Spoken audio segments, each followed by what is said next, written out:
귀한 찬양 주신 성가대 여러분께 감사드리고, 또 이 추운 한파주의보까지 내린 이 추운 날 주님 앞에 나와 예배드리는 여러분 주님의 이름으로 환영하고 또 감사드립니다. 올해 유난히 추우시죠? 유례가 없을 정도로 춥고 또 매서운 한파의 기간을 보냈지만, 우리 믿음으로 우리가 서로에게는 더 따뜻한 하루하루가 될 수 있기를 바랍니다. 작년 2017년도를 마감을 하면서 여러 가지 기사들이 나왔는데, 그 중에 그 미국 시사 주간지인 타임에서는 그 미투 캠페인을, 그리고 거기에 참여한 사람들을 올해의 인물로 선정하기도 했습니다. 그리고 온라인 사전인 그 메리엄 웹스터라는 사전에서는 2017년의 단어로 페미니즘이라는 단어를 선정하기도 했습니다. 2017년도는 여러 가지 면에서 여성들의 인권과 그 목소리에 귀를 기울이는 그런 한 해로 기억이 될 것입니다.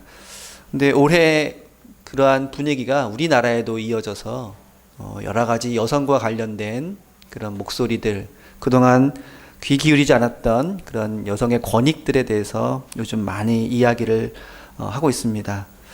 아무래도 전통적인 가부장적인 사회에서 여성들의 목소리, 그리고 의견, 그리고 그들의 행적들이 상대적으로 덜 중요하게 취급되었던 것이 사실인데, 작년부터 또 올해에 이어서 그러한 목소리에 좀 더 귀를 기울이는 그러한 시대를 맞이하고 있습니다. 특별히 교회 안에서도 정말 애쓰고 수고하시는 많은 우리 여신도들의 그런 목소리를 좀 더 귀 기울여 듣고, 또 그 생각을 함께 반영할 수 있는 그런 모습들로 앞으로 교회도 발전해 나가리라고 믿습니다.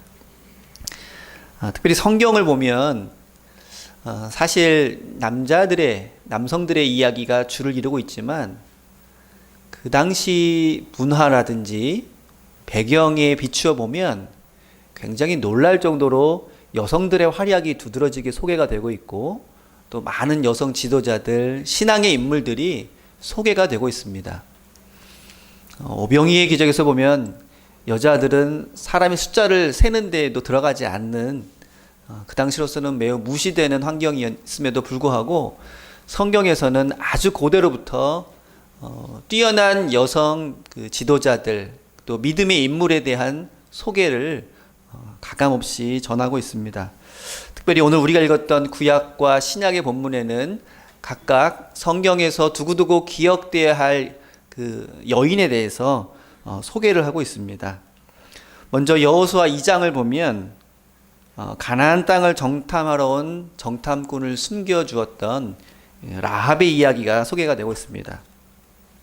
이스라엘 백성들이 40년 동안 광야 생활을 마치고 드디어 가나안에 첫 발을 내딛게 되었을 때, 그 첫 관문이 여리고성이었는데, 그 여리고성에 진입하기 전에 2명의 정탐꾼을 선발해서 그것을 보내게 됩니다.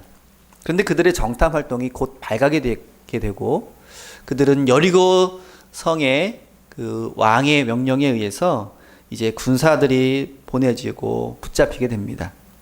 만약 그들이 붙잡힌다면 여호수아나 이스라엘 백성들이 여리고성에 들어가는 일도 큰 차질을 빚게 될 상황이었습니다. 그런데 그때 한 여인이 기지를 발휘해서 이 정탐꾼을 숨겨주었고 무사히 돌아갈 수 있도록 도와주었습니다. 바로 그 여인이 라합입니다.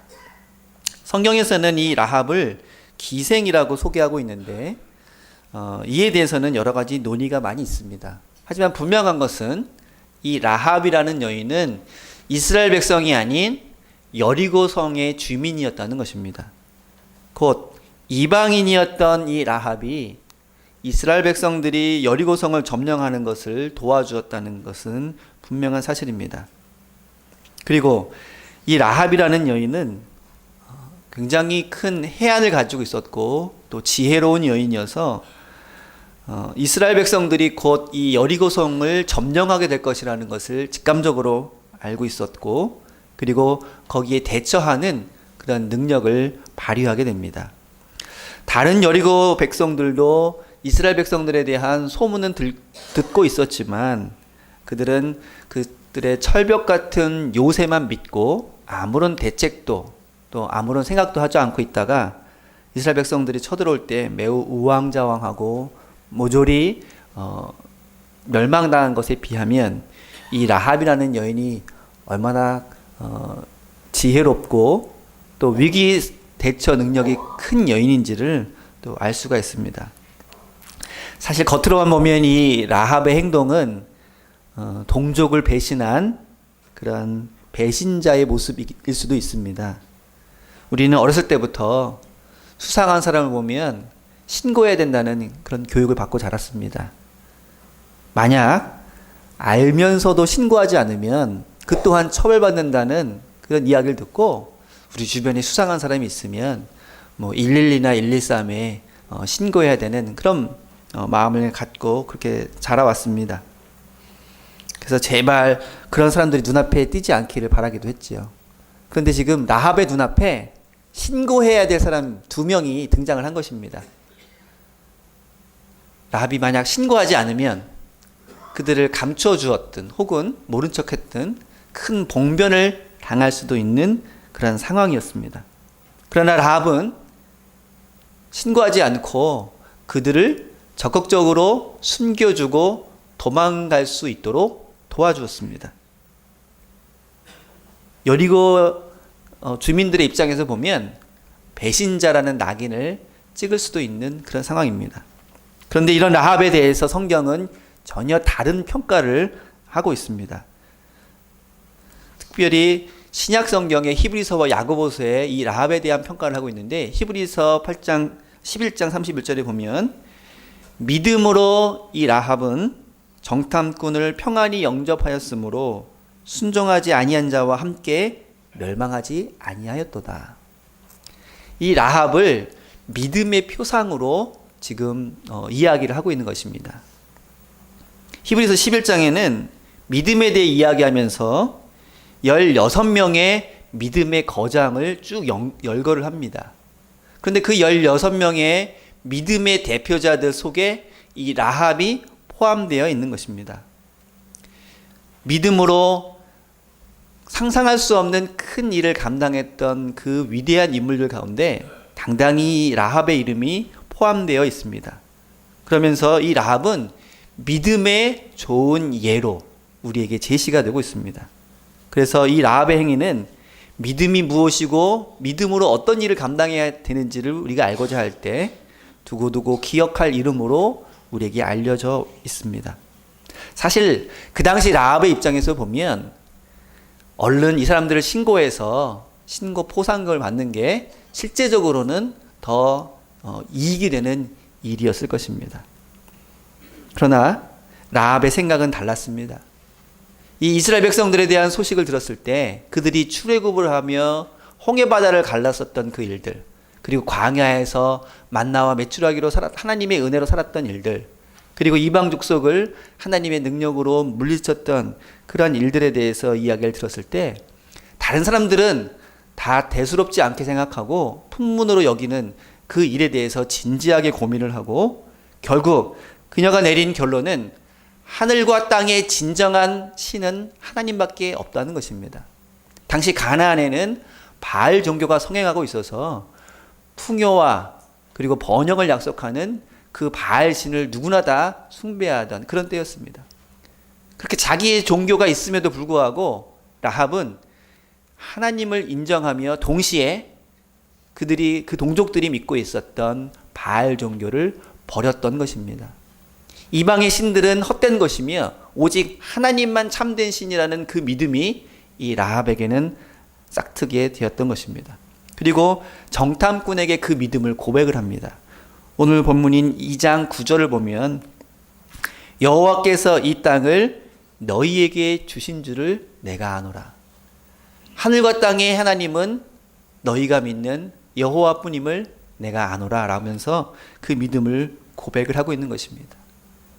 라합은 자신과 가족의 생사 여부를 두고 중대한 결단을 내렸습니다. 만일 이 일이 잘못되기라도 하면 정탐꾼이 붙잡히거나 그를 통해서 라합이 숨겨졌다는 일이 발각되면 라합과 그 가족들은 몰살당할 수밖에 없었던 그 위기 앞에서 라합은 그 생명을 걸고 하나님의 구원 사역에 동참하는 그 길을 걸었던 것입니다. 믿음이 없었다면 결코 할 수 없었던 그 일을 라합은 결단하며 감당했던 것을 우리는 알 수 있습니다. 결국 이러한 라합의 믿음의 행동을 통해서 이스라엘 백성들은 여리고에 진입하게 되었고, 그리고 그들이 진입할 때 가장 먼저 기억한 이름이 바로 라합이었습니다. 이 성에 있는 모든 사람들은 다 진멸하되 라합과 그 가족만은 결코 손대지 말고 지켜주라는 그 말을 하게 됩니다. 그리고 그 라합의 이름은 이제 하나님의 구원 역사에 동참한 이름으로 두고 기억이 됩니다. 마태복음 1장 5절에서는 살몬은 라합에게서 보아스를 낳았다라고 기록을 하고 있습니다. 이 마태복음에 열거된 이 족보는 다름 아닌 다윗과 예수님의 가계도를 보여주고 있습니다. 결국 이 라합은 다윗의 조상의 이름이 되었고 예수님의 조상의 이름이 되었습니다. 이름 없이 지나갈 뻔했던 한 여인이 인류를 구원한 구원사의 그 이름을 올리게 되었던 것입니다. 이제 두고두고 이 라합의 이름은 기억되었고 자신의 생명을 다해서 하나님의 역사에 동참한 그 믿음의 모습을 우리에게 보여주고 있습니다. 야고보서 2장 25절에서도 행위로 말미암아 믿음을 실천했던 인물들로 이 라합을 기억하며 또 소개하고 있습니다. 신약 본문에서도 또 한 명의 기억해야 할 한 여인을 소개하고 있는데, 사실 이 여인의 이름은 나와 있지 않습니다. 기억하라고 해놓고 이름도 알려주지 않아요. 그러면 우리가 기억해야 할 것은 그 여인의 이름이 아니라 그 여인의 믿음의 행위라는 것을 알 수 있습니다. 오늘 우리가 읽었던 마가복음 14장 1절부터 11절의 이야기를 그림으로 한번 그려보도록 하겠습니다. 여러분 머릿속에 하얀 도화지를 하나 상상하시고 이제 그림을 그립니다. 가운데에는 이 향유를 예수님의 머리에 붓는 이 여인의 그림이 있습니다. 그리고 왼쪽에는 예수님이 예루살렘에서 활동하시다가 잠시 물러나신 틈을 타서 대제사장들이 예수님을 어떻게 죽일까 하고 모의하는 장면이 있습니다. 그리고 반대편 오른쪽에는 그 대제사장에게 예수님을 팔기 위해서 협조하는 유다의 모습이 있습니다. 오늘 1절부터 11절까지는 이 세 장면이 그림으로 그려져 있는데, 바로 마가복음의 대표적인 그 기술 방식인 삽입구조 혹은 샌드위치 기법이라고 하는 그러한 방식으로 이야기를 전개하고 있습니다. 두 가지 이야기가 서로 끼어 있는 그런 구조를 통해서 하나의 주제를 전달하고 있는데, 이 모든 이야기는 다 예수님의 죽으심을 준비하는 이야기입니다. 각각의 인물들은 다 예수님의 죽음을 준비하고 있습니다. 대제사장은 예수님을 어떻게 우리가 잡아서 죽일까 하는 그런 사례를 공모하고 있고, 유다는 그들과 협조해서 어떻게 예수님을 팔아넘길까 하는 것을 지금 도모하고 있습니다. 반면에 가운데에 그려져 있는 이 한 여인은 예수님의 죽으심을 미리 준비하는 그런 모습으로 예수님께 향유를 부어드리는 그 방법으로 예수님의 죽음을 준비하고 있습니다. 서로 목적은 다르지만 이 세 이야기는 모두가 다 예수님의 죽으심을 앞두고 예수님의 죽으심을 준비하는 그런 이야기입니다.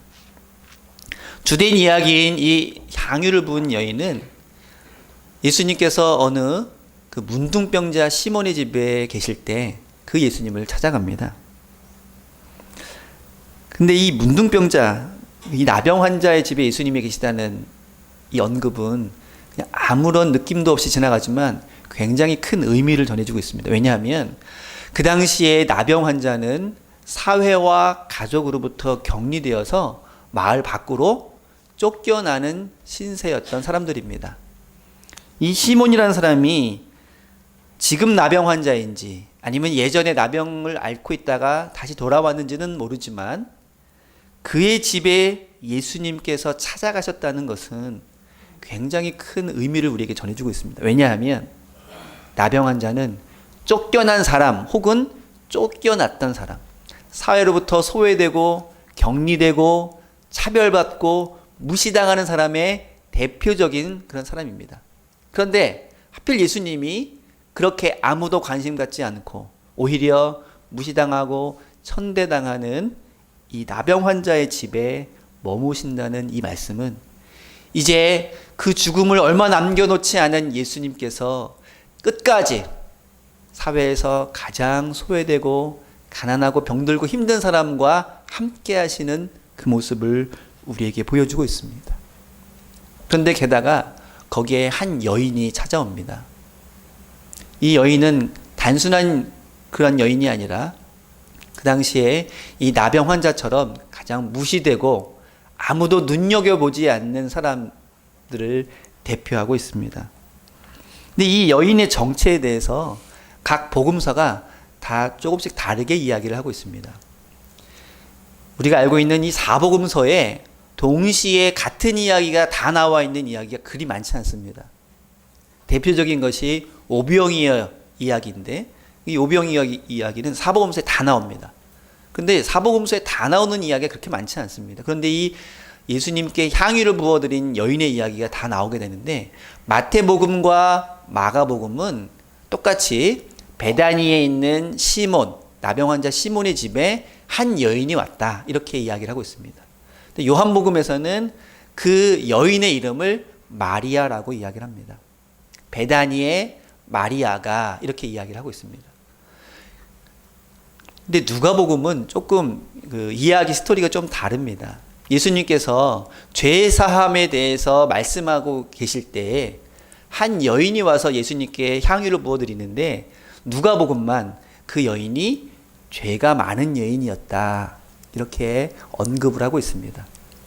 그러니까 사복음서를 통해서 이 여인의 이름은 마리아였다는 정도만 알고 있는데 유독 누가복음에서만 죄가 많은 여인이었다라고 고백을 하고 있습니다.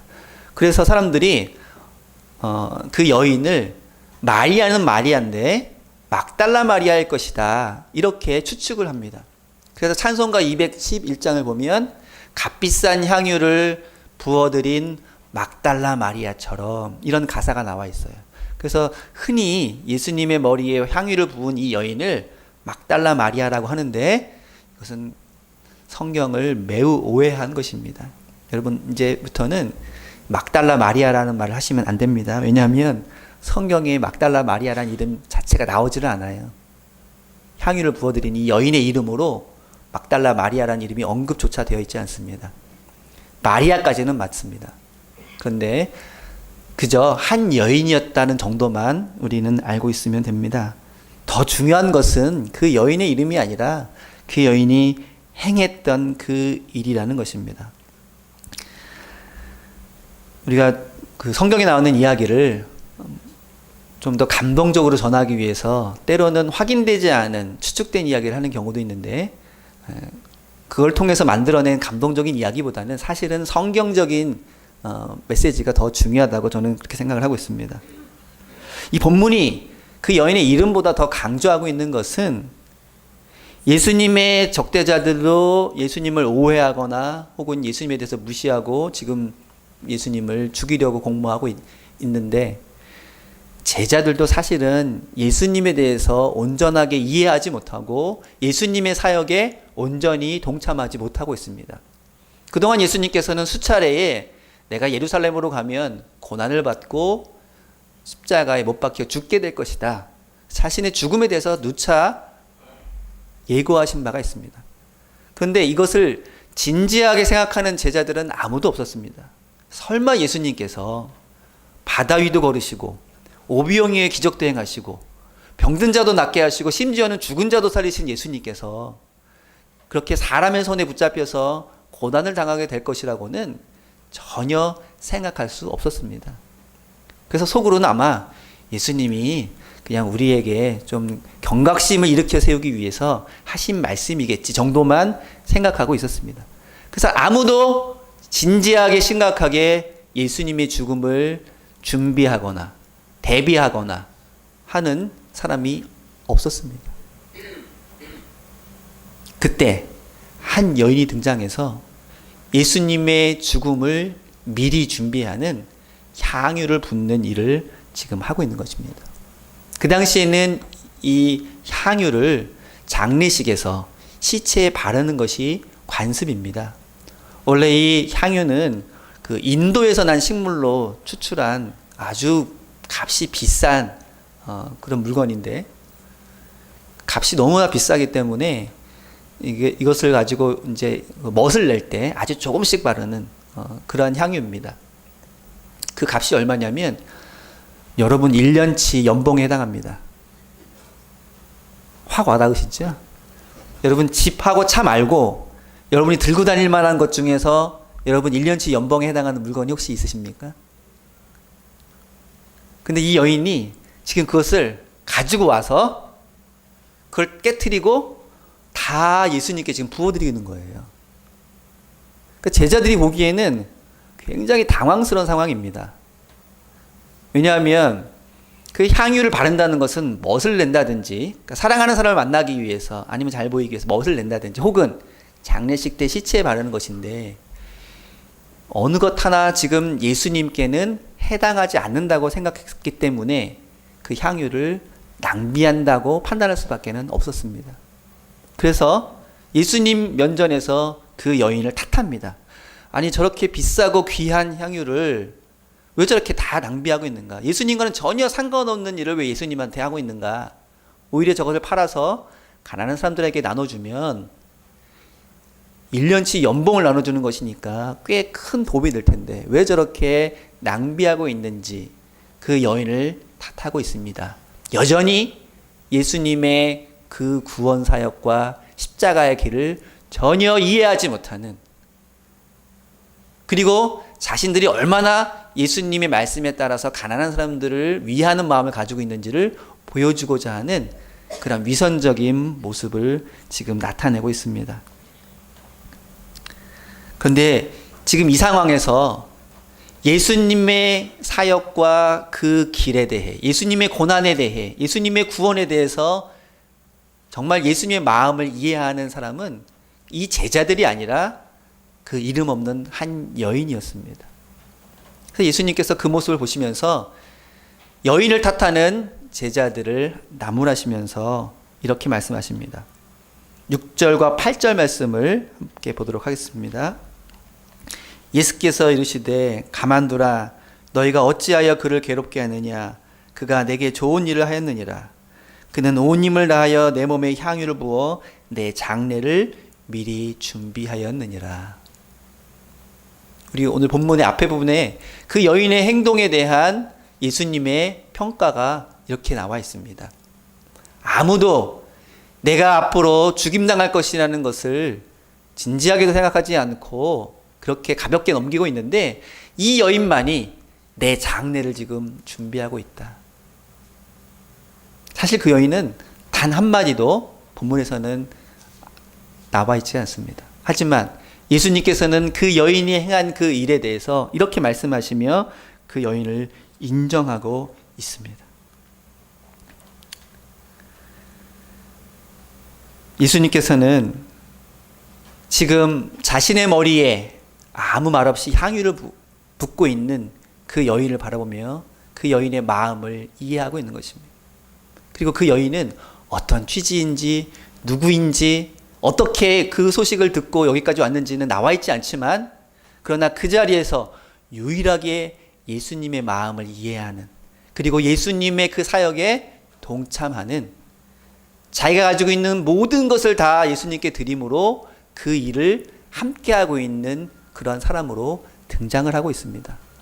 이름도 알려지지 않았고 전혀 주목받지 않았던 사람이었지만, 지식도 많지 않았고 또 다른 재산도 많지 않았던 그런 여인이었지만, 그 여인은 자기가 가지고 있는 유일한 전 재산이라고 할 수 있는 그 향유를 드림을 통해서 예수님의 그 십자가의 길에 묵묵히 동참하는 그 여인이었던 것입니다.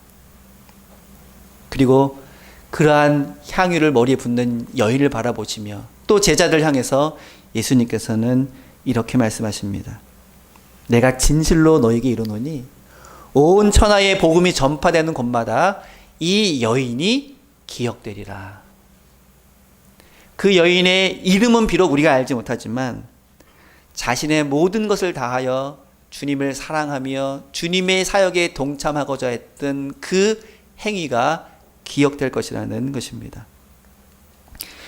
제자들로서는 얼마나 충격적인 이야기일까요? 왜냐하면 지금까지 3년 동안 예수님 옆에서 예수님 수발 들고 예수님과 동고동락하며 함께 걸어왔던 사람들은 제자들입니다.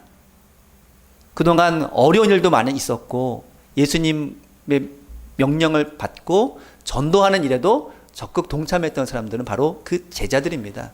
그래서 앞으로 복음이 전파되는 곳마다 두고두고 기억해야 될 이름은 바로 자기들의 이름이었을 거라고 그들은 기대했습니다.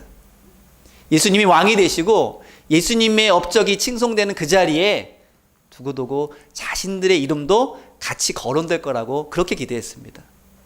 그런데 예수님은 베드로도 요한도 그리고 야고보도 아니라 이 이름 없는 한 여인의 행위가 두고두고 기억될 것이라고 그렇게 말씀을 해주고 있습니다. 그리고 이에 대해서 제자들은 한마디도 하지 못하고 있습니다. 때로 우리가 예수님에 대한 사랑에 감사하며 주님께 어떤 행위를 하거나 무엇인가를 드리고자 할 때 때로는 그것이 상식적이지 않을 때도 있고 많은 사람들의 눈에 보기에 합당하지 않은 모습으로 나타낼 때도 있을 것입니다. 하지만 예수님에 대한 진정한 사랑은 이렇게 계산적이지도 않고 또 예상할 수도 있는 그런 방식이 아닌 전혀 다른 모습으로 남들은 이해하지 못하는 그러한 모습으로 나타낼 때도 있다는 것입니다. 그리고 이 향유를 부은 여인의 이야기가 우리에게 전해주는 것은 누군가 그렇게 자발적으로 자기가 가지고 있는 것을 다 주님께 드리기 위해서 주님 앞에 나왔을 때 그들을 함부로 정죄하거나 판단할 수 없다는 것입니다. 우리는 우리의 방식으로 또 우리가 가지고 있는 능력이나 혹은 그 어떤 소유로 주님에 대한 우리의 사랑을 나타낼 때가 있습니다. 그리고 그것은 누구가 시켜서가 아니라 자발적으로 자원하는 마음으로 주님께 나의 시간도 나의 능력도 나의 재물도 나의 헌신도 드릴 수가 있다는 것입니다.